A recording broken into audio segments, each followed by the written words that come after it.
So technical দা YouTube চ্যানেলে সবাইকে স্বাগত। তো তোমাদের যে ট্রান্সফারের মেরিট লিস্ট সেটা কিন্তু পাবলিশ হয়ে গেছে। আমি তোমাদের বলেইছিলাম যে তোমাদের সেকেন্ড সেমিস্টার রেজাল্ট বেরোনোর এক সপ্তাহের মধ্যে তোমাদের লিস্ট পাবলিশ হয়ে যাবে এবং সেটাই হয়েছে।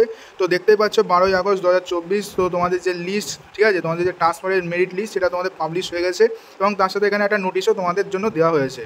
তো নোটিশে তেমন কিছুই বলা হয়নি, ঠিক আছে। তোমাদের জাস্ট দুটো তিনটে কথা মাথায় রাখতে হবে। তোমাদের ট্রান্সফারের যে অ্যাপ্রুভাল প্রসেস, যেটা কলেজের প্রিন্সিপাল অথবা প্রিন্সিপাল ইনচার্জ যিনি আছেন তিনি করেন, সেটার ডেট এখানে দেওয়া হয়েছে 12/8 থেকে 27/8, ঠিক আছে। তো অনেকটা সময় তোমাদের দেওয়া হয়েছে, যেটা প্রিন্সিপাল অথবা প্রিন্সিপাল ইনচার্জ, যেটা তোমার প্রিভিয়াস কলেজ, মানে তুমি যে কলেজে এতদিন পড়তে সেই কলেজে তোমার হবে।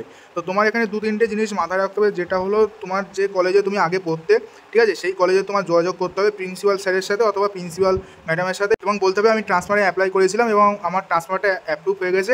তো বাকি কাজটা কিন্তু ওনারাই করে দেবেন। শুধু তোমাদের একটা লেটার লিখে ওখানে জমা করতে হবে যে হ্যাঁ আমি সত্যি করে ট্রান্সফার হতে চাইছি, আমি আমার মসজিদে ট্রান্সফার হতে চাইছি, এতে আমার কোনো অসুবিধা নেই। তো এরকম একটা লেটার লিখে দেবে, লেটারের ফরম্যাট ওরাই প্রোভাইড করে দেয়। যদি না দেয় তো আমাকে বলো, আমি তোমাদের করে দেবো, কোনো অসুবিধা নেই।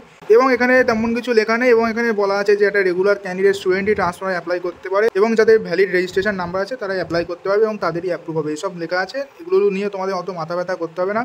এবং এখানে একটা নোটে লেখা আছে, এখানে যারা সেকেন্ড সেমিস্টার পাস করেছো সমস্ত সাবজেক্টে এবং ফার্স্ট সেমিস্টার অলরেডি পাস করে আছো, তারাই কিন্তু একমাত্র ট্রান্সফারে যেতে পারবে এবং তাদেরই কিন্তু একমাত্র ট্রান্সফারের এই মেরিট লিস্টে নাম এসেছে।